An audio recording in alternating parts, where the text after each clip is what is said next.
اعوذ باللہ من الشیطان الرجیم بسم اللہ الرحمن الرحیم۔ کل کی جو آیت تھی نمبر 12، اس میں ہم نے پڑھا تھا کہ جو لوگ اپنے رب سے غیب میں ڈرتے ہیں تو ان کو اللہ تعالیٰ معاف بھی کر دے گا اور بہت بڑا اجر بھی عطا کرے گا۔ آج ذرا اس کی ڈیٹیل ہے، تھوڑی سی ڈیٹیل ہے، اور اس ڈیٹیل میں یہ بات یاد رکھی، جیسے میں نے شروع میں بتایا کہ اس صورت میں اللہ تعالیٰ کا تعارف ہے کہ اللہ تعالیٰ کیا کچھ کر سکتے ہیں، کیا اتھارٹی ہے ان کے پاس، اور ہم کتنے بے بس ہیں اس کی اتھارٹی کے سامنے۔ وہ اس طرح ہے کہ هو الذی جعل لکم الارض ذلولا، وہی تو اللہ ہے جس نے تمہارے لیے زمین کو تمہارے تابع کر دیا۔ ذلول کا مطلب ہے کہ بالکل اس کو جھکا دیا، یعنی وہ تمہارے تابع ہے، وہ بھی جھکی ہوئی ہے۔ اللہ نے جب اس کو یہ حکم دیا کہ تم نے انسان کو اپنے سینے پہ اٹھانا ہے اور اسی کو سب کچھ دینا ہے، اپنے خزانے اگلنے ہیں، اور جب یہ مر جائے تو اس کو اپنی گود میں جگہ دینی ہے، تو اس طرح یہ زمین اتنی تابع ہے، اتنی بڑی ایک سیارہ ہونے کے باوجود اللہ تعالیٰ نے اس کو حکم دے رکھا ہے اور یہ تابع داری کر رہی ہے۔ فَامْشُوا فِي مَنَاكِبِهَا، تو لہذا تم چلو فی مناکب، اس کے اطراف میں۔ منکب کی جمع ہے مناکب، منکب کہتے ہیں مونڈے کو، شولڈرز کو۔ تو انسان کے یہ شولڈر جو ہے نا کنارے پہ ہے، تو زمین کے کسی بھی حصے پہ ہم کھڑے ہو جانا تو دوسرا بندہ جو نیچے ہوگا، دائیں ہوگا، بائیں ہوگا، پورے سے گلوب میں کہیں بھی بندہ کھڑا ہو تو آپ کو محسوس ہوگا وہ بھی کنارے پہ کھڑا ہے، میں بھی کنارے پہ، اس کو محسوس ہوگا آپ کنارے پہ کھڑے ہیں۔ تو یہ وہ مناکب کا مطلب ہے۔ بڑا خوبصورت لفظ استعمال کیا اللہ تعالیٰ نے، جس سے سمجھ آتا ہے کہ واقعی زمین جو ہے وہ کچھ گولائی کی صورت میں ہے، ورنہ اگر بالکل اسٹریٹ ہوتی تو شاید یہ لفظ استعمال نہ ہوتا، پھر یہی ہوتا کہ تم زمین کے اوپر چلو۔ لیکن مناکب کا جو لفظ ہے یہ باور کراتا ہے، 1500 سال پرانا یہ لفظ آج کے انٹلیکچوئلز کو یا سائنسدانوں کو یہ باور کراتا ہے کہ واقعی یہ قرآن اللہ کی کتاب ہے، رسول اللہ صلی اللہ علیہ وسلم کی اپنی بنائی ہوئی کتاب نہیں ہے۔ کیونکہ اللہ کے رسول اس قسم کے ٹیکنیکل جو ورڈز ہیں وہ کبھی بھی نہ جانتے تھے، نہ آپ کو اس بارے میں کوئی علم تھا۔ تو پھر یہی ہے کہ زمین کو ہم نے تمہارے لیے تابع کر دیا، تم اس زمین کے سینے پہ، اس کے اطراف میں تم چلتے ہو۔ وَكُلُوا مِن رِزْقِهِ، اور تم اس کے رزق سے کھاتے بھی ہو۔ یہ ہم نے زمین کو حکم دیا ہے اور وہ تمہیں دے بھی رہی ہے، کھلا بھی رہی ہے، اپنے سینے پہ چلا بھی رہی ہے۔ وَإِلَيْهِ النُّشُورُ، اور تم اسی کی طرف دوبارہ اٹھ کے جاؤ گے۔ مراد یہ ہے کہ تم نے یہی مرنا ہے، یہی زمین پہ کسی بھی حالت میں تم فوت ہو جاؤ، تمہارے ذرات جو ہیں وہ زمین کے سپرد ہی ہوں گے، اور یہی زمین سے پھر اللہ نے تمہیں اٹھانا ہے دوبارہ۔ وَإِلَيْهِ النُّشُورُ، تو اللہ نے اس کو حکم دیا ہے، اتنا بڑا سیارہ اللہ کے حکم کا پابند ہے۔ اب اللہ تعالیٰ نے ایک بات ہمیں سمجھائی ہے، وہ یہ ہے اَأَمِنْتُم مَّن فِي السَّمَاءِ، انسانوں کیا تم اس ذات سے بے خوف ہو گئے ہو جو آسمان میں ہے؟ أَن يَخْسِفَ بِكُمُ الْأَرْضَ، کہ وہ تمہیں زمین کے اندر دھسا دے۔ فَإِذَا هِيَ تَمُورُ، اور اچانک وہ لرزنے لگے۔ یعنی زمین جب اللہ کے تابع ہے تو تم کیوں نہیں بنتے اللہ کے تابع دار؟ کیوں نافرمانیاں کرتے ہو؟ کیوں اس کو غصہ دلاتے ہو؟ کیا اس سے تم اتنا بے خوف ہو گئے ہو؟ جو آسمان پہ ہے، اوپر، اللہ تعالیٰ اوپر ہے، فی السماء، اوپر ہے۔ آپ صلی اللہ علیہ وسلم نے بھی کسی بچی سے یہ پوچھا کہ این اللہ، اللہ کہاں ہے؟ تو بچی نے بھی کہا وہ فی السماء، وہ آسمان میں ہے۔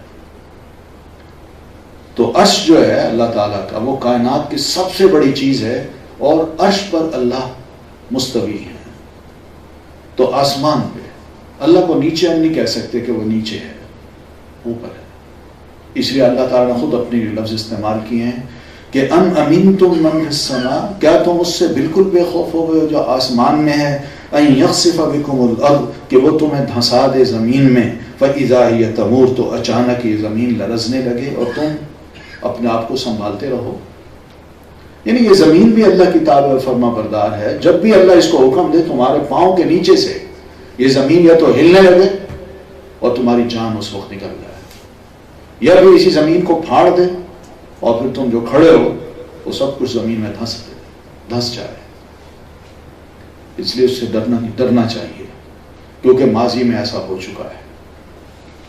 بڑی نافرمان قومیں تھیں، قوموں کو اللہ تبارک و تعالیٰ نے بالکل یعنی زلزلہ برپا کر کے ان کے تلے زمین کو جب ہلایا تو جن مکانات میں وہ رہتے تھے، جن آبادیوں میں وہ رہتے تھے، وہ سب کچھ ان کے اوپر آ گر گیا اور ان کی قبریں بن گئی۔ یہ ماضی میں ہوا ہے۔ یہ کھنڈرات جو ہیں اس وقت بھی دنیا میں موجود ہیں، ہم وہاں جا کے تو دیکھیں۔ یہ سیر جو زمین میں ہوتی ہے نا، چلنا پھرنا، اس کی ایک نیت یہ بھی ہونی چاہیے کہ میں کہیں ایسی جگہ بھی جانا چاہتا ہوں کہ جہاں پہ کوئی عبرت کا سامان میرے لیے ہو۔ تو اس لیے یہ بڑے نشانات موجود ہیں اس وقت۔ آپ گوگل میں جائیے، نیٹ پہ، تو وہاں قوم عاد اور قوم سمود کے نشانات آپ کو ملیں گے۔ حیرت ہوتی ہے کہ اتنے زبردست انہوں نے پہاڑوں کے اندر مکانات کھود کے بنا رکھے تھے، لیکن صرف اللہ نے ہوا کو حکم دیا، 8 دن مسلسل ہے ہوا ان پر چلتی رہی، اور بڑے بڑے آدی جو ستونوں کی طرح 80 گز لمبے یا فٹ لمبے انسان تھے، ان کو ہوا نے ایسے اٹھایا، پتوں کی طرح اٹھا کے پٹھایا، اور ایک ایک آدی کو اٹھا کے بالکل اس کا بھیجا جو ہے نا وہ زمین پہ آ کے پٹھایا اور اس کا بھیجا نکل گیا۔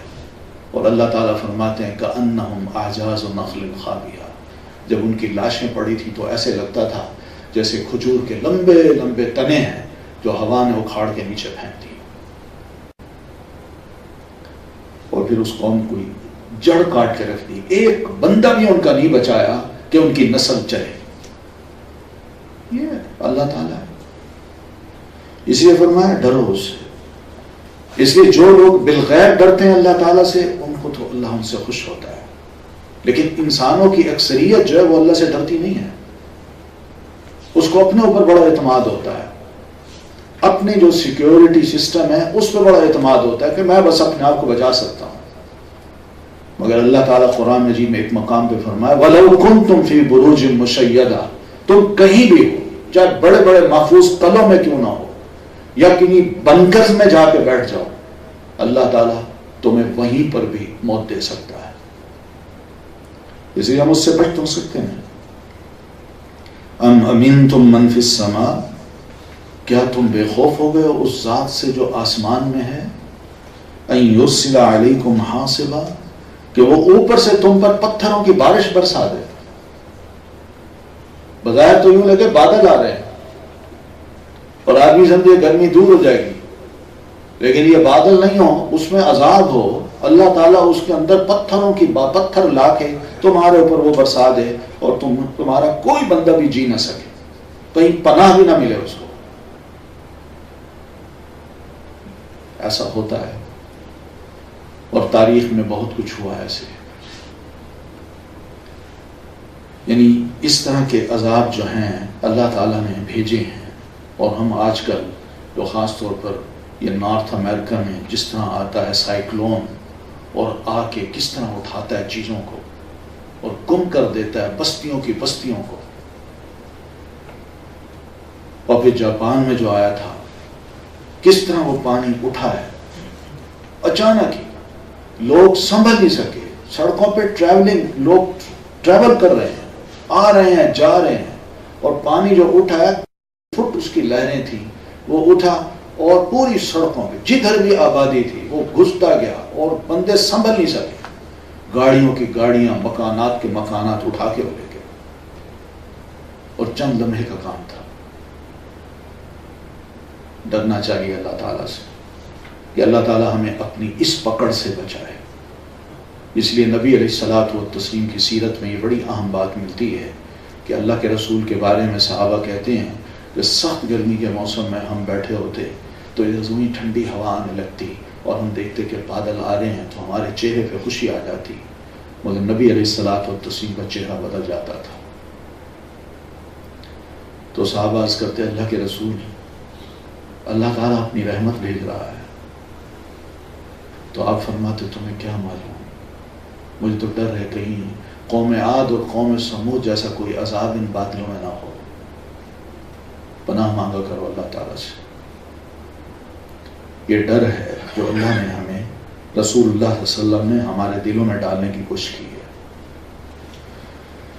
فَسَتَعْلَمُونَ كَيْفَ نَذِيرٌ، پھر تمہیں پتہ چل جائے گا کہ میرا ڈراوا، میری پکڑ کیسی ہوتی ہے۔ بندہ سنبھلتا نہیں ہے، بڑے بڑے وسائل انسان کے بے بس ہو جاتے ہیں وہاں۔ وَلَقَدْ كَذَّبَ الَّذِينَ مِن قَبْلِهِمْ، اللہ کے رسول ان مکی لوگوں سے پہلے بھی بہت سی پہلی قومیں تھیں جنہوں نے اپنے وقت کے جو انبیاء تھے ان کو جھٹلایا تھا، نہیں مانتے تھے ان کی، نہ رسول کو مانتے تھے نہ ان کی مانتے تھے، نہ وحی کو تسلیم کرتے تھے۔ تو ایسے لوگوں کے ساتھ فَكَيْفَ كَانَ نَكِيرٌ، پھر میں نے جب ان کو پکڑا تو میری پکڑ پھر کیسی تھی، یہ جانتے ہیں یہ لوگ، اور ان میں قصے واقعات بڑے مشہور ہیں۔ خیر قرآن مجید نے جو واقعات پیش کیے ہیں وہ تو پچھلی قوموں کے ہیں، ہم اپنی آنکھوں سے آج کل خود دیکھ سکتے ہیں کیا ہو رہا ہے آج کل دنیا میں، کس طرح اچانک کچھ ہو جاتا ہے اور پھر انسان بے بس نظر آتا ہے وہاں۔ یعنی آپ دیکھیے یہ پچھلے دنوں ملائیشیا کا جو جہاز گم ہوا ہے، بظاہر دنیا کو تو یہ سمجھایا گیا کہ دیکھیے 25 ملک ہیں جو اس کی تلاش میں لگے ہوئے ہیں، سارے وسائل جو ہے نا وہ بھی ہم نے لگا دیے ہیں، مگر اس کا سراغ تک نہیں مل رہا۔ اور پھر ادھر فیری جو ڈوبی ہے کوریا کی، اس میں دیکھیے وہ کس طرح ڈوبی ہے، کتنے وسائل تھے، کتنا اعتماد تھا ان کا کہ یہ فیری ڈوب ہی نہیں سکتی، یہ سفر کے لیے بہترین فیری ہے، لیکن عین سمندر کے وسط میں آہستہ آہستہ وہ ڈوبتی جا رہی ہے، مگر ارد گرد جو بھی لوگ ہیں کوئی بھی مدد کو نہیں پہنچ سکا کہ اس فیری کو سمندر میں غرق ہونے سے بچا سکے۔ تو یہ وہ چیز ہے جو ہم اپنی آنکھوں سے آج کل دیکھ رہے ہیں، ہمارے سامنے ہو رہا ہے۔ اولم یرو، کیا بھلا یہ نہیں دیکھتے، الی الطیر، پرندوں کی طرف، فوقہم، جو ان کے اوپر ہیں، یعنی ہم انسانوں کے اوپر اڑ رہے ہوتے ہیں، صافات، وہ صف بستہ بھی ہوتے ہیں، اکٹھے بھی اڑ رہے ہوتے ہیں، یعنی ان کی اڑان دیکھی جب اکٹھے اڑتے ہیں تو کس طرح وہ یا تو اس طرح اڑ رہے ہیں یا ایک دوسرے کے پیچھے اڑ رہے ہیں۔ پھر اس کے بعد یہ کہ وَيَقْبِضْنَ، وہ اپنے پر کو پھیلاتے بھی ہیں سمیٹتے بھی ہیں۔ یہ پر پھیلانا اور سمیٹنا یہ ایک طریقہ ہے اس پرندے کو فضا میں باقی رکھنے کا اور اڑنے کا، جو اللہ تعالیٰ نے اس کو سکھایا ہے۔ اس میں کیا ٹیکنیک ہے یہ تو پڑھنے والے سمجھنے والے سمجھ سکتے ہیں کہ شاید اسی سے ہی ہم انسانوں نے یہ سیکھا ہے کہ ہم بھی کوئی ایسی مشین ایجاد کر سکتے ہیں جس میں ہم بھی اڑ کے فضا میں جا سکتے ہیں، اور سارا کچھ وہ پرندہ جس طرح اپنی ہڈیوں کو پھیلاتا ہے یا اپنی ہڈیوں کو پھیلاتا ہے اور پھر اس کے بعد اس کے پر پھیلتے ہیں، پھر وہ سمٹتے ہیں، یہ ساری ٹیکنیک جو ہے انسان نے اسی سے سیکھ کے اپنے ہوائی جہاز بنایا، اور کوئی بھی اس کا انکار نہیں کر سکتا کہ ہوائی جہاز ہوں یا اسی طرح کی کوئی اور جو تیار ہو رہی ہیں چیزیں، مشینری، یہ سب چیزیں بہرحال پرندوں کو ہی بنیاد بنا کے حاصل کی گئی، انسان کی اپنی تخلیق ہے۔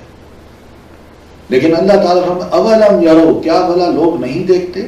دیکھنے کا مطلب یہ کہ عقل مند بھی ذرا دیکھیں، عام بندے بھی دیکھیں، سوچنے والے بھی دیکھیں، سائنسدان بھی دیکھیں کہ اللہ تعالیٰ نے آخر ان کے اوپر یہ پرندے جو اڑا دیے، یہ پرندہ کیا ہے؟ چھوٹی سی مخلوق ہے، تم نہیں اڑ سکتے مگر یہ اڑ رہا ہے، اور بازو ہیں اس کے، اور ان بازوں کو وہ پھیلاتا ہے پھر سمیٹتا ہے اور ہوا کے دوش پہ وہ چلتا جاتا ہے۔ یہ کون ہے جو اس کو اڑا رہا ہے؟ کون یہ کام کر رہا ہے؟ ما یمسکہن الا الرحمن، ان پرندوں کو اگر اس فضا میں تیرتا ہوا کوئی چھوڑ رہا ہے تو وہ رحمان کی ذات ہے اور کوئی نہیں، یہ اسی کی مہربانیاں ہیں۔ اور یہی چیز جہاز پہ بیٹھ کے ہمیں بھی سوچنی چاہیے کہ یہ جہاز جو اڑ رہا ہے اور اس کو فضا میں جو قوت تھامے ہوئی ہے وہ اللہ تعالیٰ کی ذات ہے، کوئی مشینری نہیں ہے، کوئی پائلٹ نہیں ہے، یہ اللہ تعالیٰ ہی ہیں جنہوں نے اس کو تھاما ہوا ہے، ورنہ فضا میں کوئی شے آپ چھوڑیں وہ ٹکتی ہے۔ انہ بکل شیء بصیر، یقیناً وہ ہر چیز کو پوری طرح اچھی طرح دیکھ رہا ہے۔ یہ کبھی فرماتے ہیں میں جان رہا ہوں، میں علیم ہوں، مجھے علم ہے، کبھی فرماتے ہیں خبیر ہوں، مجھے پوری طرح خبر ہے، اور کبھی فرماتے ہیں بصیر، میں دیکھ رہا ہوں۔ یہ واقعی حقیقت ہے کہ اللہ تعالیٰ کی ذات پوری طرح الرٹ ہے ایک ایک شے کے بارے میں، ہمارے بارے میں، ہماری ارد گرد کی چیزوں کے بارے میں اس کو علم ہے، پوری طرح باخبر ہے اور دیکھ بھی رہا ہے۔ امن ھذا الذی ھو جند لکم ینصرکم من دون الرحمن، یا کون ہے یہ جو وہ لشکر ہو تمہارا وہ مدد کرے تمہاری رحمان کے سوا۔ اللہ کے لشکر تو بہت ہیں، لیکن اس کے لشکروں کے مقابلے میں تمہارے پاس کون سے ایسے لشکر ہیں جو اللہ کے ان لشکروں کا مقابلہ کر سکیں؟ ہوا ایک لشکر ہے، ہوا، اس کو بھی اگر اللہ حکم دے دینا تو بس یہی کہ رک جاؤ، اس کی ناک میں نہ جاؤ، کیا کریں گے ہم؟ اسی ہوا میں اللہ تعالیٰ کوئی ایسی خون کی یا زہر پیدا کر دے، یا اسی ہوا کے اثرات سے مختلف قسم کے چھوٹے چھوٹے جو کیڑے مکوڑے ہیں وہ پیدا کر دے، اور یہی کیڑے مکوڑے سنبھالنا ہمارے لیے انتہائی مشکل ہو جائے۔ چھوٹا سا مچھر ہے، کیسے اس نے انسان کو ڈس کے کیسی بیماری متعارف کرا دی ہے، ڈینگی، کہ انسان سنبھل ہی نہ سکے، اس کو اپنا پورا خون بدلنا پڑے، اور ایسی چھوٹا سا ڈنگ ہے اس کا، چھوٹا سا کہ ڈنگ لگتا ہے کہ پورا جسم اور کھال انسان کی جسم کی سکن جو ہے وہ بالکل ایسی ہو جیسے بالکل کوئی موم ہو گئی ہے، تھوڑا سا وہ خارش کرے وہ کھال ہی اتر آتی ہے اور خون نکلتا ہے۔ بندہ جانور ہو ہی نہیں سکتا، جان اس کی بچ ہی نہیں سکتی جب تک کہ اس کا خون نہ بدلا جائے اور پھر علاج اچھی طرح نہ کیا جائے۔ معمولی سا مچھر، معمولی سا ڈنگ لگا کے توڑ جاتا ہے، مگر انسان کے لاکھوں روپے لگ جاتے ہیں اس پہ، اور انسان بمشکل جان بچاتا ہے۔ یہ اللہ کے لشکر ہیں۔ ان لشکروں کے مقابلے میں ہمارے کون سے لشکر ہیں؟ یہی اللہ تعالیٰ فرماتے ہیں تم اپنے لشکروں پر ایمان نہ کرو، ڈرو اس سے، وہ کسی طرح بھی چاہے پکڑ سکتا ہے۔ وَلِلَّهِ جُنُودُ السَّمَاوَاتِ وَالْأَرْضِ، اللہ کے بے شمار لشکر ہیں، آسمانوں میں بھی اور زمین پہ بھی۔ کسی لشکر کو اللہ حکم دے، معمولی سا انسان بچ نہیں سکتا، سنبھل نہیں سکتا۔ ان الکافرون الا فی غرور، مگر افسوس یہ کہ کافر بڑے دھوکے میں ہیں۔ ان کو بڑا مان ہے کہ ہمارے پاس بڑا اسلحہ ہے، بڑی فورسز ہیں، سیکیورٹی سسٹم ہمارا بڑا مضبوط ہے۔ یہ سب اللہ فرماتے ہیں یہ دھوکے ہیں ان کے۔ اللہ کو ناراض اگر کریں گے تو یہ دھوکہ ان کے کام نہیں آئے گا۔ اللہ کا معمولی سا لشکر آ کے ان کی ساری بنی بنائی سیکیورٹی کا ستیہ ناش کر دے گا۔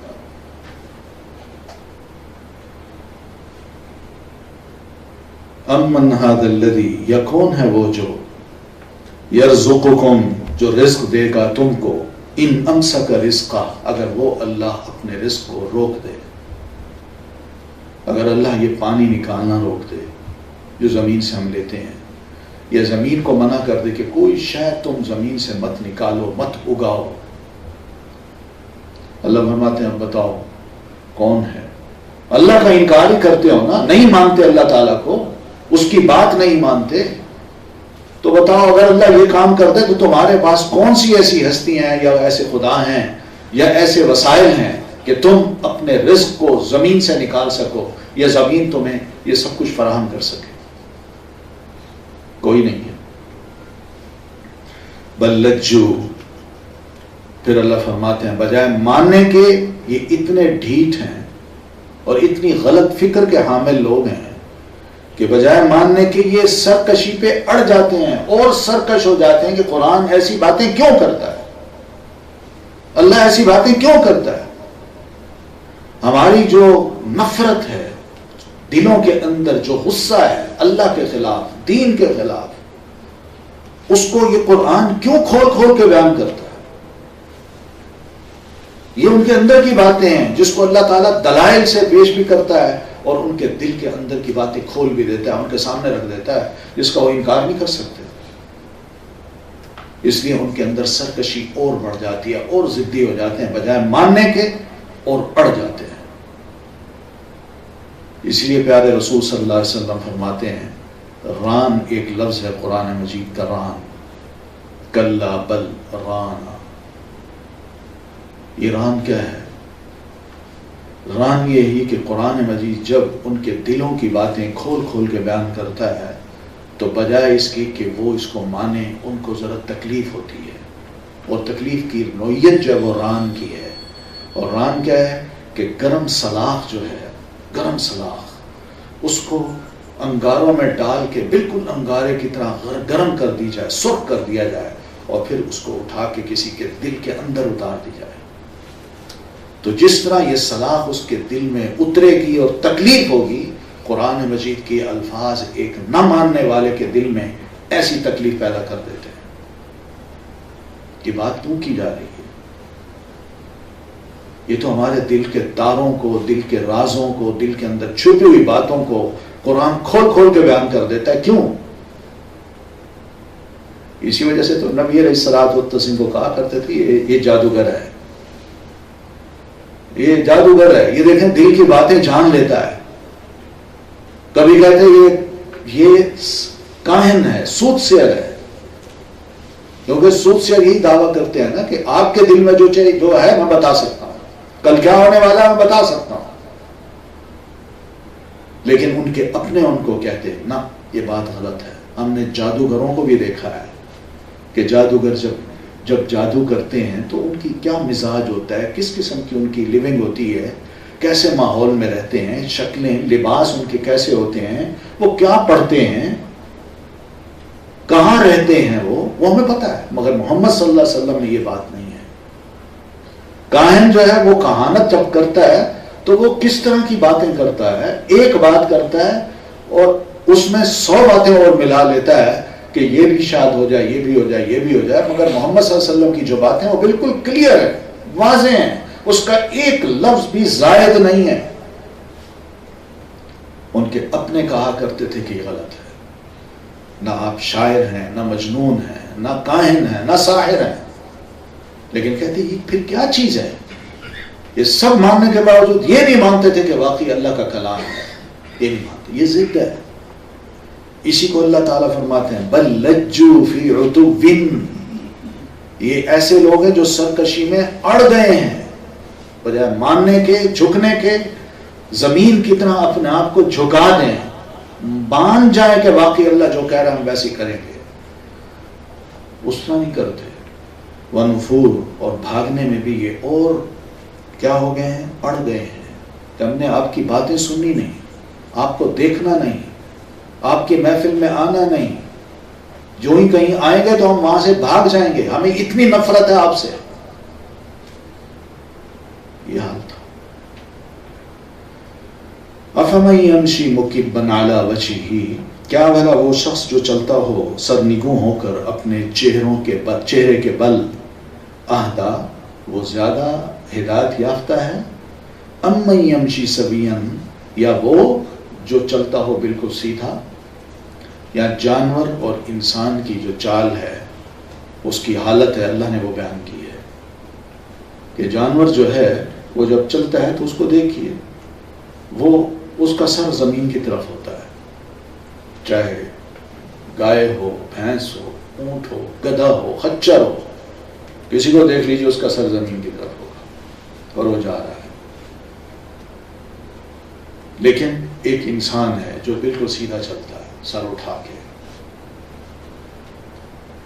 ظاہر ہے ان دونوں میں تمیز تو ہم نے کرنی ہے، ایک انسان ہے دوسرا جانور ہے۔ اسی طرح سوچ کے اعتبار سے بھی ایک وہ ہے جس نے اپنی آنکھیں بند کر لی ہوں اور بس وہ جانوروں کی طرح نہ اس نے اپنا سر جھکایا ہوا ہو، نہ ادھر کوئی بات سنے، نہ سمجھے، نہ دیکھے، نہ دل سے غور کرے، اور جانوروں کی طرح بس اس نے اپنی لیون بنا رکھی ہو۔ تو ایک تو یہ ہے، اور ایک وہ ہے جو سوچتا ہے، سمجھتا ہے، جانتا ہے اور علم حاصل کرتا ہے، پھر اس کو مانتا ہے اور اس کے مطابق چلتا ہے۔ دونوں میں فرق ہے کہ نہیں؟ تو دونوں میں فرق ہے۔ تو مسلمان کو اللہ نے بتایا کہ وہ کبھی بھی جانوروں کی طرح نہیں چلے گا کہ وہ آنکھیں بند کر لے یا کوئی ارد گرد کچھ ہو رہا ہو تو اس کو نہ سنے اور اس کو اثر نہ ہو، نہ وہ ضرور کچھ نہ کچھ اثر لے گا، اور وہ بالکل سیدھا ہو کے چلے گا دین کے مطابق۔ مگر جانور جو ہے وہ دوسری طرح چلتا ہے۔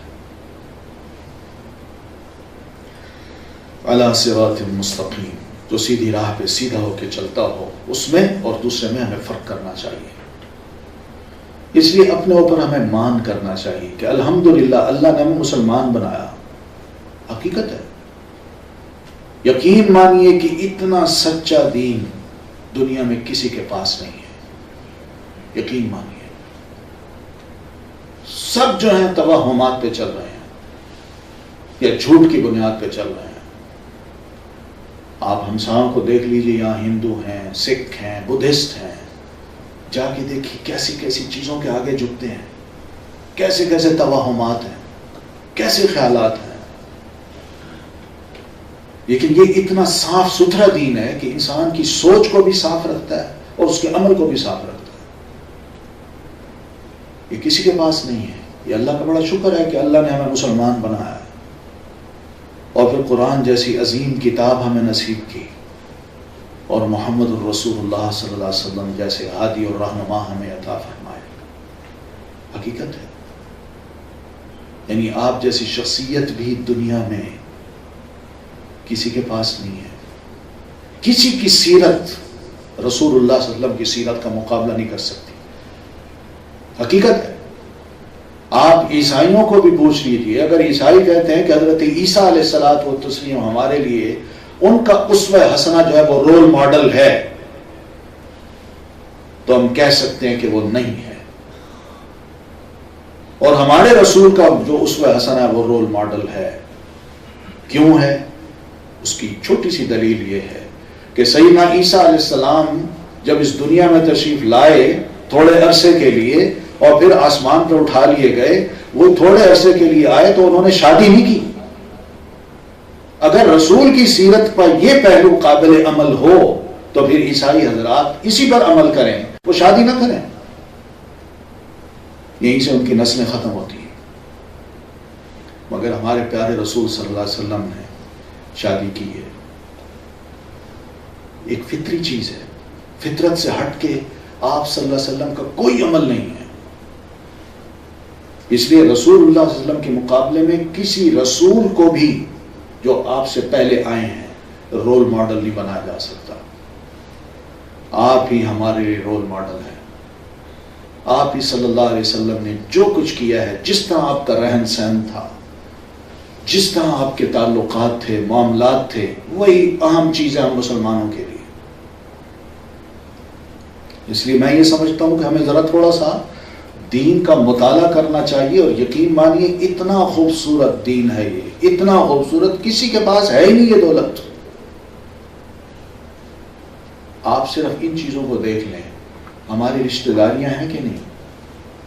والدین ہیں، محبتیں ہیں آپس میں اولاد اور والدین کے درمیان، رشتہ دار ہیں، بہن بھائی ہیں، چچا ہیں، ماموں ہیں، خالائیں ہیں، رشتے ہیں کہ نہیں؟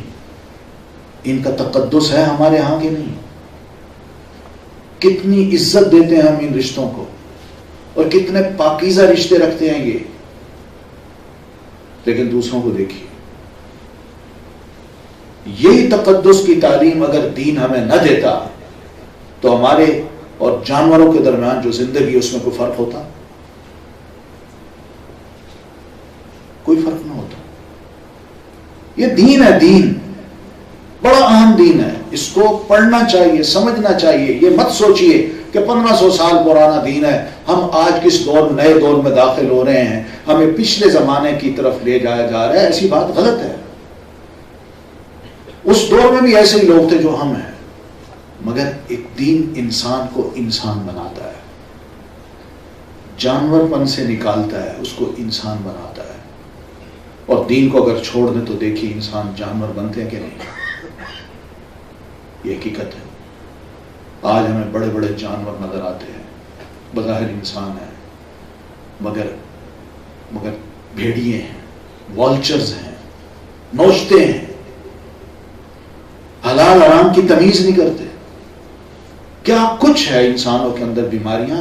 دنیا میں دیکھیے یہ دولت کی جو جنگ لڑی جا رہی ہے، یہ کیا مسئلہ ہے؟ وہاں انسانیت نام کی کوئی چیز ہی نہیں رہی. کیا ہمارا دین ہمیں یہی سکھاتا ہے؟ نہیں، ہمارا دین یہ نہیں سکھاتا. ہم نے بڑی بڑی قوتیں، بڑی بڑی سلطنتیں، سپر پاورز کو فتح کیا ہے، مگر الحمدللہ دولت کے پجاری ہم نہیں بنے. وہ دولت حاصل کرنے کے بعد غریبوں میں تقسیم کی گئی ہے، ان علاقوں میں تقسیم کی گئی ہے، اپنے آپ کو آباد نہیں کیا گیا. یہ خزانے اپنے ہاں جمع نہیں کیے گئے، بلکہ جب ایسے خزانے آتے تھے تو خلیفہ وقت رو رہا ہوتا تھا، یہ خزانے کہیں ہمیں فتنے میں نہ ڈال دیں. کوئی سوچ سکتا ہے ایسی بات ہے؟ آج دنیا میں لوگ جاتے ہیں اور جا کے بہانہ یہ ہوتا ہے کہ وہاں یہ ہو رہا ہے، لیکن ان کا مقصد کیا ہوتا ہے کہ فلاں فلاں چیزوں پہ ہم نے قبضہ کرنا ہے، اور قبضہ کر کے بیٹھ جاتے ہیں. دنیا کو کیا کچھ باور کرا رہے ہیں. یہ ہرس نہیں، لالچ نہیں، یہ جانور پر نہیں، درندہ انسان نہیں بن گیا تو اور کیا ہے؟ یہ وہ چیزیں ہیں جو کہ ہمیں سمجھنی چاہیے کہ اللہ تعالیٰ کا بڑا شکر ہے کہ اللہ تعالیٰ نے ہمیں انسان بنایا، دین کی سمجھ دی، اور ہمیں اس طرح چلایا جیسے کہ انسان سیدھی راہ پہ چلتا ہے. قل هو الذی انشأکم، کہہ دیجئے وہی تو ہے جس نے تم کو پیدا کیا ہے. یعنی ہمارا منشی کہتے ہیں جو شروع سے ہی کسی چیز کو یوں اٹھائے، مختلف سے گزار کے اس کو اس طرح انسانی صورت میں دنیا میں لے آئے. کہ اللہ یہ ہے جس نے ہمیں اس طرح اٹھایا، ہماری گروتھ کی، اور ہم مختلف فیزز سے گزر کے ماں کے رحم میں اس دنیا میں آئے ہیں، اور یہاں بھی ہماری مختلف فیزز ہیں. پھر وَجَعَلَ لَكُمُ السَّمْعَ وَالْأَبْصَارَ وَالْأَفْئِدَةَ، اور اس نے تمہارے لیے بنا دیے تمہارے کان، تمہاری آنکھیں، تمہارے دل. یہ ٹولز ہیں، ٹولز علم حاصل کرنے کے. اسی سے ہم غلط صحیح میں پہچان کر سکتے ہیں، اسی ٹول سے ہم غلط صحیح بات کی طرف سن کے تمیز کر سکتے ہیں. عقل اللہ نے دیا، دل دیا ہے، تمیز کر سکتے ہیں، سوچ سکتے ہیں. یہ ٹولز دوسروں کو بھی دیے ہیں، جانوروں کو بھی دیے ہیں، مگر انسان کو انسان بنا کے اس کو سوچنے کا مادہ دیا ہے، اور پھر اس کے بعد اس کی زبان کو الفاظ دے دیے ہیں جو جانوروں میں نہیں ہیں. یہی زبان نہ ہو، بندہ گونگا ہو، تو اس کا نتیجہ کیا نکلے گا؟ اپنا مدعا یا اپنی بات دوسرے تک وہ پہنچا نہیں سکتا. اشاروں کے نام سے صرف وہی بات سمجھے گا جو اس کے قریب رہنے والا ہے، اور کوئی نہیں سمجھے گا.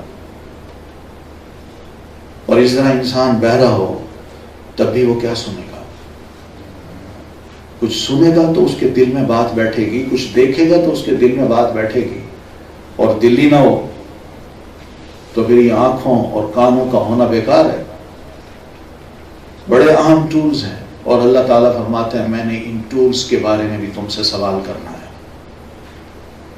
ان السمع والبصر والفؤاد کل اولئک کان عنہ مسئولا. میں نے تمہیں یہ بڑی نعمتیں دے رکھی ہیں، میں نے ان پہ ایک ایک شے کے بارے میں تم سے سوال کرنا ہے کہ تم نے آنکھ کا استعمال کیا کیا، کان کا استعمال کیا کیا، اور دل کا استعمال کیا کیا. دیے اللہ تعالیٰ نے، ان سے ہم فائدہ اٹھائے. ہم فائدہ نہیں اٹھا رہے.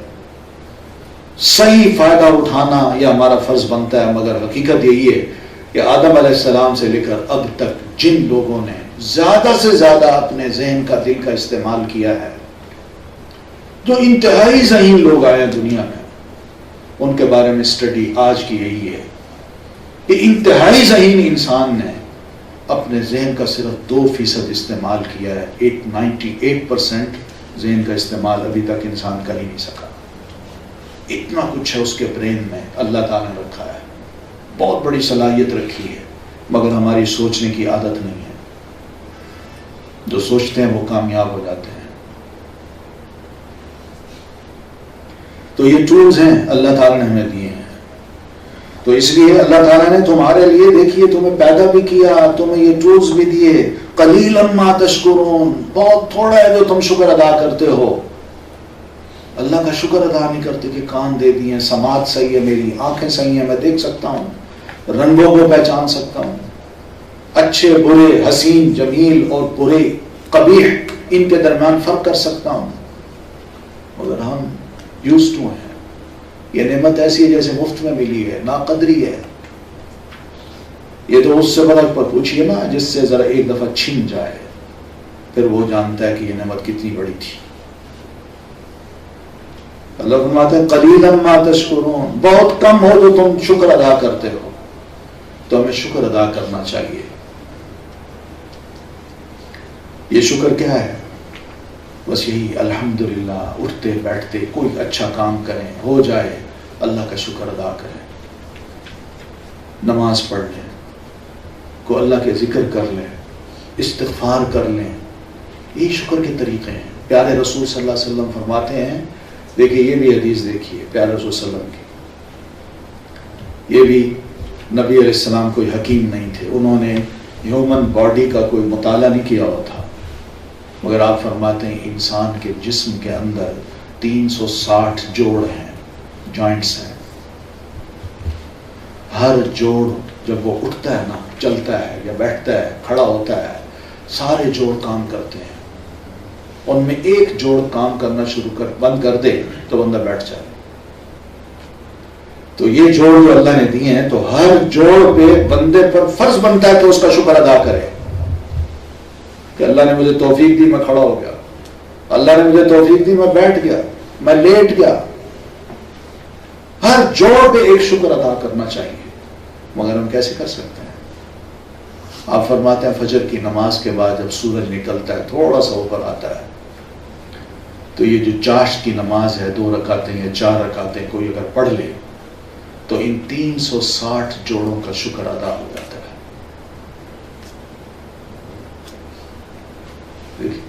آسان حل بتایا، آسان حل.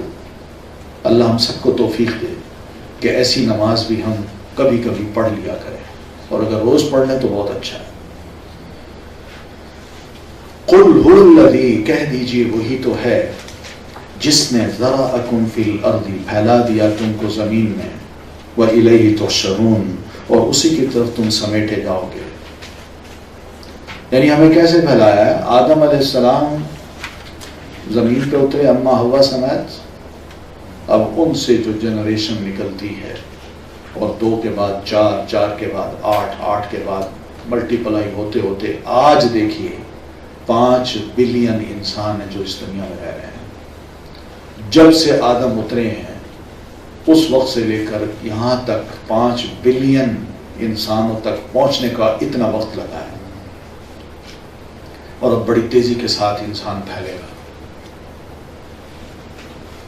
تو دیکھیے بڑا وقت لگا ہے اس کو، لیکن اللہ نے پھیلا تو دیا ہے نا. بندے مر بھی رہے ہیں لیکن پھیلتے بھی جا رہے ہیں. اور پھیلایا یہ نہیں کہ بس تمہیں مثلا کوئی ایک ہی ملک میں رہ رہا ہے، بلکہ دنیا کے کونے کونے میں چلے جائیں، حتیٰ کہ ایسے علاقوں میں چلے جائیں جہاں بالکل سورج نکلتا ہی نہیں، وہاں بھی ٹھنڈ یخ بستہ ہوائیں چلتی ہیں، وہاں -40 تک وہاں وہ کیا نام ہے موسم ہے، اتنی سخت سردی، لیکن وہاں بھی انسان بستے ہیں. کہیں چلے گئے بندہ حیران ہوتا ہے اس جگہ بھی کوئی انسان رہتے ہیں. دور دراز علاقوں میں، جنگلوں میں، صحراؤں میں، کہیں بھی چلے جائیں انسان آپ کو مل جائیں گے. ذرا آپ، اور یہ پھیلایا ہے تو صرف مردوں کو نہیں پھیلایا، ساتھ عورتوں کو بھی، اور عورتوں اور مردوں کو برابر رکھ کے ان کی نسلیں آگے چلائی ہیں. یہ کون کر رہا ہے؟ وَإِلَيْهِ تُحْشَرُونَ، اور اسی کی طرف تم سمیٹے جاؤ گے. یعنی ایک ایک کر کے تم مرتے بھی جا رہے ہو، زمین کے سپرد ہوتے جا رہے ہو، اور کل کو وقت آنا ہے کہ تم سب کو سمیٹ کے اللہ تعالیٰ نے ایک میدان میں اکٹھا کر دینا. وَإِلَيْهِ تُحْشَرُونَ، یہ بھی بڑی اہم بات ہے. الیہ کی جو بات ہے نا، اسی کی طرف، یہ قابل غور ہے. یعنی ہم مر کے جب دوبارہ اٹھیں گے تو کسی اور کی طرف نہیں جائیں گے، کسی اور پلانٹ میں بھی نہیں جائیں گے، کہیں بھاگ نہیں سکیں گے. سب نے جانا ہے، جمع ہونا ہے کس طرف؟ الیہ، اسی کی طرف. سوچئے، سب سہارے ٹوٹ جائیں گے، اکیلے ہوں گے بس.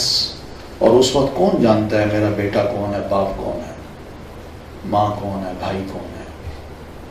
الیہ، تم سب. وَيَقُولُونَ مَتَىٰ هَٰذَا الْوَعْدُ إِن كُنتُمْ صَادِقِينَ، اور یہ کہتے پھرتے ہیں کہ یہ وعدہ کب پورا ہوگا اگر تم اپنی بات میں سچے ہو. یعنی آپ یہ فرماتے تھے، دو باتیں کرتے تھے، مان لو ورنہ دنیا میں اللہ تمہیں کوئی سزا دے سکتا ہے. نہیں مانتے، اسی طرح مر جاؤ گے تو کل قیامت کو اللہ تبارک و تعالیٰ نے تمہیں پکڑنا ہے اور سزا دینی ہے. تو قیامت کی بات ہے، وعد سے مراد یا تو قیامت ہے، یا وعد سے مراد دنیا میں رسول کی طرف سے دی ہوئی کوئی دھمکی ہے کفار کو، یا قرآن مجید کی طرف سے دی ہوئی کوئی دھمکی ہے. تو کہا کرتے تھے یہ وعدہ جو آپ دھمکیوں کو دیتے ہیں کب پورا ہوگا؟ اگر آپ واقعی اللہ کے رسول ہیں تو لے آئیے اس وعدے کو، ہم نہیں مانتے آپ کو کہ آپ اللہ کے رسول ہیں. تو اس کے جواب میں آپ کو کہا گیا کہ آپ یوں فرمائیے کہ انما العلم عند اللہ، اس وعدے کا علم اللہ کے پاس ہے، میرے پاس نہیں ہے. اس نے تو مجھے بتایا کہ ان کو کہہ دو، میں نے کہہ دیا ہے، باقی کب آئے گا وہ اللہ بہتر جانتا ہے. کس تاریخ کو، کس مقام پہ، کب، کیسے آئے گا، یہ اللہ ہی بہتر جانتا ہے. علم اللہ کے پاس ہے، میرے پاس نہیں. یہاں دیکھیے، کل کا جو علم ہے نبی علیہ الصلوۃ والتسلیم اس کا دعویٰ نہیں کر رہے، بلکہ اس کو بھی اللہ کے سپرد کر رہے ہیں کہ اللہ بہتر جانتا ہے، میں نہیں جانتا. وَإِنَّمَا أَنَا نَذِيرٌ مُبِينٌ، میں اگر ہوں تو صرف واضح طور پر کھلم کھلا تمہیں وارن کرنے آیا ہوں. میرا کام یہی ہے اور کچھ نہیں. میں چھو کر کے تمہیں کوئی نہ کرتب دکھا سکتا ہوں، نہ کوئی کل کی بات ابھی دکھا سکتا ہوں، نہ کوئی ایسی چیز لا سکتا ہوں. میرے پاس ہی نہیں ہے. میں صرف اور صرف ایک وارنر ہوں، تمہیں آگاہ کر رہا ہوں. آگے تمہاری مرضی، تم اس کو مانو یا نہ مانو. قُلْ إِنَّمَا فَلَمَّا رَأَوْهُ زُلْفَةً، اب اللہ تعالیٰ نے فرمایا کہ یہ وعدہ تو پوچھتے ہیں کہ عذاب کب آئے گا، لیکن ان کو بتا دوں میں کہ فَلَمَّا رَأَوْهُ زُلْفَةً، جب یہ اس وعدے کو یا اس عذاب کو اپنے نزدیک دیکھ لیں گے، نزدیک، دور نہیں، نزدیک، تو سیئت وجوہ الذین کفروا، تو کفار کے جو چہرے ہیں، نہ ماننے والوں کے جو چہرے ہیں، یہ کالے ہو جائیں گے، مایوس ہو جائیں گے، بگڑ جائیں گے اس موقع پہ جب میں نے ان کو پکڑا اور قریب سے پکڑوں گا. تو اس وقت یہ سنبھل نہیں سکیں گے، ان کے چہرے کی رونقیں اڑ جائیں گی، فق ہو جائیں گے ان کے چہرے، اور یہ اپنے آپ کو بھی نہیں سنبھال سکیں گے.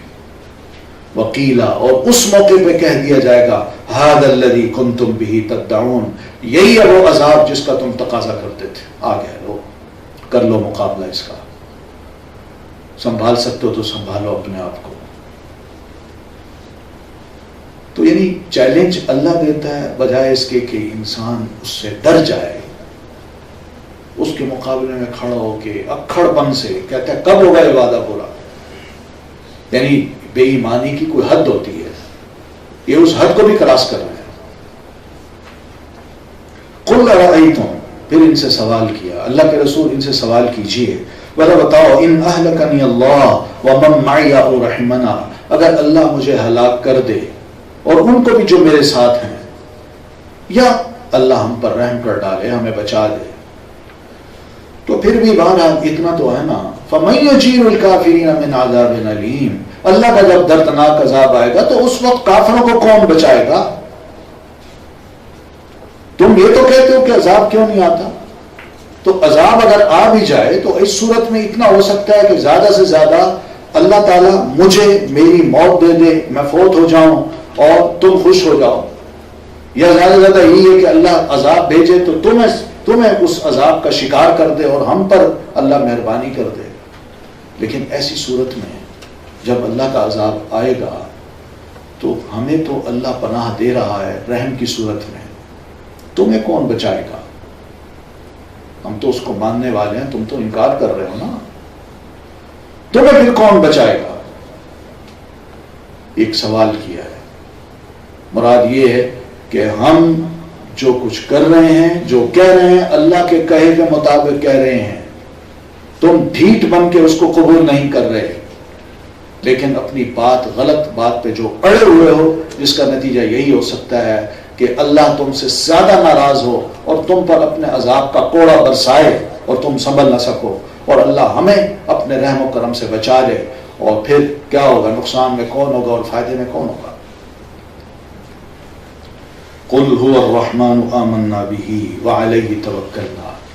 اللہ کے رسول ان سے کہہ دیجیے وہ رحمان ذات ہے جس پر ہم ایمان لے آئے ہیں اور اسی پر ہم نے توکل کیا ہے. بس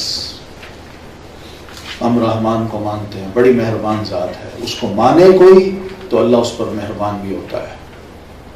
یا وہ ابھی تک تم پر، یعنی کفار جو اللہ کے رسول کو نہیں مان رہے تھے، ان پر بھی اللہ ابھی تک مہربان ہے. ان کو کھلا رہا ہے، پلا رہا ہے. جو ان کا وقت ہے وہ پورے ان کے آخری وقت تک ان کو آخری لقمہ دے دے گا. یہ اس کی مہربانی ہے، وہ چھین نہیں رہا. لیکن اس رحمان کو تم تو نہیں مان رہے، مگر ہم اس پر ایمان لا چکے ہیں اور ہم نے اسی پر ہی توکل کیا ہے کہ اب یا آئندہ جو کچھ بھی ہوگا، اللہ جو چاہے گا وہی ہوگا اور تم جو چاہو گے وہ نہیں ہو سکتا. یہ توکل کا مطلب ہے کہ انسان اپنے مستقبل کے معاملات کو اللہ کے سپرد کر دے، کام ٹھیک کرے، غلط نہ کرے، سٹیپ ٹھیک اٹھائے اور پھر اللہ پہ توکل کر لے کہ میں اللہ پہ توکل کرتا ہوں، اللہ پر اعتماد کرتا ہوں. اب میں نے سٹیپ اٹھا دیا ہے، انشاءاللہ اللہ نے چاہا تو یہ کام ٹھیک ہو جائے گا. اس طرح توکل سے ہی بندے کامیاب ہوتے ہیں. فعلی اللہ فلیتوکل المتوکلون. توکل کرنے والوں کو اللہ تعالیٰ پر توکل کرنا چاہیے. سہارا اللہ کو بنانا ہے، کسی اور کو نہیں بنانا. اپنے مستقبل کے جو معاملات ہیں ان میں کسی اور کو بنایا تو پھر اللہ اسی کے سپرد کر دیتا ہے. ٹھیک ہے جاؤ، تم نے اس کو سہارا بنایا تھا نا، تو جاؤ وہی اس سے پناہ مانگو. فَسَتَعْلَمُونَ مَنْ هُوَ فِي ضَلَالٍ مُبِينٍ. تم ان قریب جان لو گے کہ کون ہے وہ جو کھلی گمراہی میں ہے. وقت بتا دے گا. تم بھی دشمنی میں آگے بڑھتے جا رہے ہو، نفرتیں ہم سے کر رہے ہو، پروپیگنڈے ہمارے خلاف کر رہے ہو، اور ہم بھی اپنے دین پر عمل کرتے ہوئے لوگوں کو دعوت دیتے جائیں گے، اپنی بات پھیلاتے جائیں گے. وقت بتا دے گا، لوگ فیصلہ کر لیں گے کہ صحیح کون ہے اور غلط کون ہے. یہ ایک حقیقت ہے. یعنی آج کے دور میں یہ آیت یاد رکھنے کے قابل ہے. آج اسلام کے خلاف جو پروپیگنڈا ہو رہا ہے، جتنا اہل اسلام کو بدنام کیا جا رہا ہے، یہ سب ایسی چیزیں ہیں بندے سمجھتے ہیں کہ شاید ہم اس میں کامیاب ہو جائیں گے، مگر حقیقت میں لوگ یہ فیصلہ کر لیتے ہیں کہ غلط تم ہو، ہم نہیں ہیں. بلکہ پرائے تک کہتے ہیں، مسلمان نہیں ہوتے، غیر مسلم ہوتے ہیں، وہ کہتے ہیں کہ نہیں مسلمان صحیح ہیں، یہ غلط ہے. دنیا میں ان کے انٹرویوز آ چکے ہیں، آپ ان کو پڑھیے، دیکھیے، نیٹ پہ جا کے سنیے. ہندو لیڈروں نے مسلمانوں کے بارے میں بڑی اچھی باتیں کی ہیں اور مسلمانوں کے بارے میں صاف کہا کہ ان کو ٹیررسٹ مت کہو. جو تم ہو وائٹ ہاؤس میں بیٹھے ہوئے، تم سب سے بڑے ٹیررسٹ ہو. اس طرح کے لفظ انہوں نے استعمال کیے. یعنی ایک مسلمان نہیں کہہ سکتا، اس کے اندر شاید یہ جرأت نہ ہو، لیکن ایک غیر جو ہے وہ اس چیز کو محسوس کر رہا ہے کہ مسلمانوں پر زیادتی ہو رہی ہے، اور یہ اخلاقی اعتبار سے مسلمان جو ہے بہترین انسان ہے، لیکن جو دوسرے ہیں یہ ظالم ہیں، انہی کو ٹارگٹ بنا کے ان پر ظلم کر رہے ہیں. اس لیے وہ ان کو یہی جواب دیتے ہیں اپنی طرف سے کہ مسلمانوں کو برا مت کہو، تم برے انسان. یہ وہ چیز ہے جو آج بھی اخلاقی میدان میں الحمدللہ مسلمان جو ہے نا وہ مار نہیں کھاتا. یہ دین ان کے دلوں کے اندر، ان کے گھروں کے اندر گھس جاتا ہے، اور ان کے اپنے لوگ جن کے بارے میں وہ ڈر رہے ہوتے ہیں کہ یہ مسلمانوں کے ساتھ کوئی انٹریکشن نہ رکھیں، کہیں یہ مسلمانوں سے متاثر ہو کے مسلمان نہ ہو جائے. آپ کے علم میں یہ بات ہے کہ پچھلے دنوں میرے خیال ہے مہینہ ڈیڑھ ہوا ہے، سوڈان میں امریکن امبیسیڈر جو ان کی انٹیلیجنس کا معلوم نہیں کس شعبے کا بہت بڑا ڈائریکٹر جنرل بھی رہا ہے، وہ امبیسیڈر بن کے آیا اور سوڈانی مسلمانوں نے صرف اس کے ساتھ اپنا ہلکا پھلکا انٹریکشن رکھا، اسلام کا تعارف کرایا. یقین مانیے اتنا متاثر ہوا کہ اپنے آفس سے اٹھ کے وہ پیدل چل کے مسجد میں جاتا ہے، اور جا کے اس نے مسجد میں مجمع کے سامنے کہا اشہد ان لا الہ الا اللہ و اشہد ان محمد رسول اللہ. یہ اس نے کھل کے کہا. اور ایران سوڈانی میڈیا پہ جب یہ بات آئی تو فوراً بات آگے پہنچی اور وائٹ ہاؤس سے فون آیا کہ فوراً جہاز پہ بیٹھ کے واپس آؤ. میڈیا کو توفیق نہیں ہوتی ایسی باتیں جو اچھی اچھی باتیں ہوں وہ مسلمان ملکوں کو یا مسلمانوں کو بتائے. تو وہاں پہنچا، اس سے پوچھا بھائی یہ کیا کہتے؟ یہ تو میرا ذاتی معاملہ ہے، مگر تمہیں پتہ ہے ہم لوگ کیا کر رہے ہیں؟ انہوں نے کہا مجھے پتہ ہے، لیکن میں نے دین قبول کیا ہے، یہ اپنی چوائس پہ کیا ہے. ان کا اگر تم نے دین قبول کیا تو پھر یہاں بیٹھ جاؤ، یہ پوزیشن ہم تمہیں نہیں دے سکتے. ٹریگر بٹھا دیا. لیکن دیکھنے کی بات یہی ہے، انسانی اسلامی فتح یہی ہے کہ یہ اخلاقی اعتبار سے بڑا فاتح ہے، اس کو کوئی شکست نہیں دے سکتا. دوسرے مار کھاتے ہیں، اسی لیے تو ساری برائیاں ہمارے نام ہی کر دی جاتی ہیں نا تاکہ لوگ اور متنفر ہوں. لیکن اگر ذرا خوبیاں بیان کر دی جائیں تو لوگ تو کہیں ہاں یہی تو چیز ہے جس کو ہم ڈھونڈ رہے ہیں، جس کے ہم متلاشی ہیں، اور لوگ آگے بڑھ کے اس کو قبول کر لیں. یہ وہ شرط، یہ وہ بات کہی ہے قرآن مجید میں فَسَتَعْلَمُونَ مَنْ هُوَ فِي ضَلَالٍ مُبِينٍ. تم جتنا مرضی کرو اسلام کے خلاف پروپیگنڈا، جتنی نفرت کا اظہار کرو، قرآن کا انکار کرو، رسول کا انکار کرو، لیکن یاد رکھو تم خود معلوم کر لو گے کہ کھلی گمراہی میں کون ہے اور سیدھی راہ پہ کون ہے، تمہیں پتہ چل جائے گا. اور الحمدللہ میں سچی کہتا ہوں کہ آپ کبھی کبھی انٹرنیٹ پہ جا کے ان 9 مسلم کے انٹرویوز سنیں جو آئے دن ہو رہے ہیں، جن میں خواتین بھی ہیں، نوجوان بھی ہیں، جیو بھی ہیں، کرسچن بھی ہیں، ہندو بھی ہیں، سکھ بھی ہیں، مسلمان ہو رہے ہیں. یہی آپ دیکھ لیں، ڈاکٹر ذاکر نائک کا نام سنا ہوگا آپ نے، ان کی ایک کانفرنس ہوتی ہے وہیں بمبے میں کانفرنس ہوتی ہے. اس کانفرنس میں سب کو بلایا جاتا ہے اور گڑھ ہے ہندوؤں کا، گڑھ ہے متاثر ہندوؤں کا. اس میں وہ کانفرنس میں کھلم کھلا سب کو کہتے ہیں آئیے اسلام پر کوئی اعتراض ہے کیجیے، آپ کو جواب ملے گا. اور جب جواب دیتے ہیں تو ان کے جواب سے لوگ وہیں متاثر ہو کے کلمہ پڑھ لیتے ہیں، کہتے ہیں اشہد ان لا الہ الا اللہ. کیا خوبی ہے نہیں؟ کسی اور مذہب میں ایسی چیز ہے؟ لوگ دنیا جانتی ہے کہ من هو فی ضلال مبین، کون گمراہی میں ہے اور کون صحیح راہ پہ ہے، دنیا کو پتہ چل جائے گا. اور الحمدللہ آج کل یہ جو میڈیا ہے، یہ جو وسائل ہیں، ان وسائل نے ایک بڑا اہم فائدہ ہمیں یہ پہنچایا ہے کہ ایک بات ہے دنیا میں یوں پوری طرح پھیل جاتی ہے، پوری دنیا میں، سوشل میڈیا ہو یا ٹی وی ہو، وہ ایک بات لمحے بھر میں دنیا کے دوسرے کنارے تک پہنچ جاتی ہے. تو اسی میں ہی اسلام کی بات بڑی تیزی کے ساتھ گھر گھر میں پہنچ جاتی ہے، لوگ مانتے ہیں اس کو. قل ارائیتم، اللہ کے رسول ان سے پوچھیے، بھلا بتاؤ، ان اصبح ماؤکم غورا، یہ پانی جو تم پیتے ہو کنووں سے چشموں سے نکالتے ہو، اس پانی کو اگر میرا رب زمین کی بالکل گہرائی میں لے جائے، غور کا ایک مطلب ہے گہرائی میں لے جائے اور دوسرا غور کا مطلب ہے خشک کر دے، دونوں صورتیں ہو سکتی ہیں. اللہ اس پانی کو زمین کے اندر خشک کر دے یا اس کو گہرائی میں لے جائے. تو فَمَن يَأْتِيكُم بِمَاءٍ مَّعِينٍ، کون ہے پھر ایسی ہستی جو تمہارے لیے بہتا ہوا پانی لے کے آئے؟ تو معمولی سی چیز ہے، معمولی سی بات ہے اللہ کے لیے۔ اللہ تعالیٰ یقین مانیے منکروں کو، اللہ کو نہ ماننے والوں کو پکڑنا چاہے تو لمحے بھر میں پکڑ سکتا ہے، لیکن یہ اس وقت پکڑے گا جب ہم صحیح مسلمان ہوں گے۔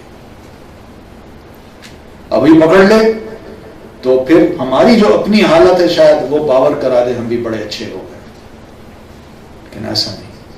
اللہ تعالیٰ ہمیں بھی دیکھنا چاہتے ہیں ہم کتنے پانی میں ہیں۔ جب مسلمان تھے اور ایمان کے پانی میں وہ ڈوبے ہوئے تھے تو پھر اللہ تعالیٰ ان کے لیے یہ جو سمندر ہے ان کی تہ کو بھی ایک سڑک کی طرح بنا دیتا اور مسلمان پانی کے اوپر چلتا ہوا عبور کر جاتا تھا۔ شیر بھی سامنے آتا تو وہ بھی سر جھکا دیتا تھا کہ جناب آپ نے سمندر کراس کر، یہ جنگل کراس کرنا، آئیے میں آپ کو درندوں سے بچاؤں گا۔ بنے پھر دیکھیے اللہ کے سارے لشکر ہمارے حق میں استعمال ہوتے ہیں یا نہیں؟ یہ تو کچھ بھی نہیں ہے۔ ہمارا ایمان مضبوط ہو، یہ سب جہاز یہ جو کھڑے ہیں سب کچھ مسلمانوں کو ڈرانے کے لیے، یہ ساری چیزیں ایسی ہیں کہ اللہ تعالیٰ اس سارے تیل کو زمین کے اندر ہی اتار دے، کہاں سے لائیں گے؟ سب کچھ ختم ہو سکتا ہے۔ اصل چیز یہی ہے کہ ہم کتنے مسلمان بنتے ہیں، ضرورت اس چیز کی ہے۔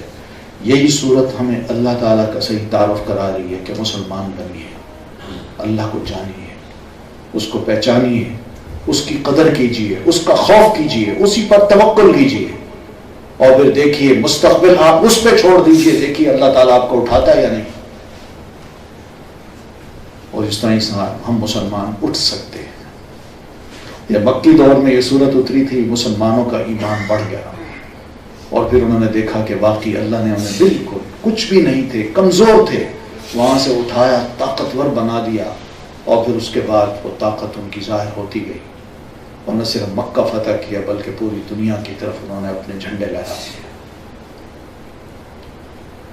یہ چیز ہے جو دین ہمیں سکھانا چاہتا ہے۔ اس صورت کے ذریعے بہت بڑی تعلیمات ہمیں دی گئی ہیں، جن میں چند ایک باتیں میں نے عرض کی ہیں، ورنہ مفسرین کرام نے اس صورت کے معنی و مفاہیم کو جس گہرائی سے ہمیں سمجھانے کی کوشش کی ہے وہ ایک بہت بڑا علم ہے جو ہمیں شاید کتابوں سے معلوم ہوگا۔